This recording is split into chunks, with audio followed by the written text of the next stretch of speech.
पुणे आणि पिंपरी चिंचवड परिसरातून एक अत्यंत धक्कादायक आणि थरकाप उडवणारी घटना समोर आली आहे। स्पिरिट आणि मिथेनॉलच्या जीवघेण्या मिश्रणातून तयार झालेल्या विषारी गावठी दारूमुळे गेल्या काही तासात तब्बल 15 जणांचा मृत्यू झाला आहे, तर अनेकांची प्रकृती अत्यंत गंभीर असून मृतांचा आकडा आणखी वाढण्याची भीती व्यक्त करण्यात येत आहे। या भीषण प्रकारामुळे संपूर्ण जिल्ह्यात खळबळ उडाली आहे। स्पिरिट आणि मिथेनॉल मिसळलेल्या दारूमुळे गेल्या काही तासात 15 जणांचा मृत्यू झाला आहे, तर अनेकांची प्रकृती गंभीर असल्याने मृतांचा आकडा वाढण्याची भीती व्यक्त केली जात आहे। फुगेवाडी, दापोडी, हडपसर आणि काळे पडळ परिसरात एकामागून एक मृत्यू झाल्याने खळबळ उडाली आहे। अनेकांना उलट्या होणे, तोंडाला फेस येणे आणि अचानक प्रकृती खालावल्याची लक्षणं दिसून आली।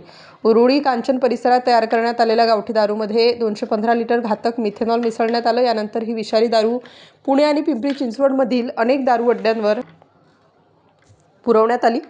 या प्रकरणातील मुख्य आरोपी योगेश वानखडे याला पोलिसांनी ताब्यात घेतलं असून तो राज्य उत्पादन शुल्क विभागाच्या नोंदीवरील सराईत गुन्हेगार असल्याची माहिती समोर आली आहे। दरम्यान राज्य उत्पादन शुल्क विभागाने काही ठिकाणांहून संशयित दारू जप्त केली आहे। मात्र ही दारू आणखी किती ठिकाणी पोहोचली आणि मृतांचा आकडा अजून वाढणार का, यामुळे नागरिकांमध्ये प्रचंड भीतीचे वातावरण आहे। Star news bureau.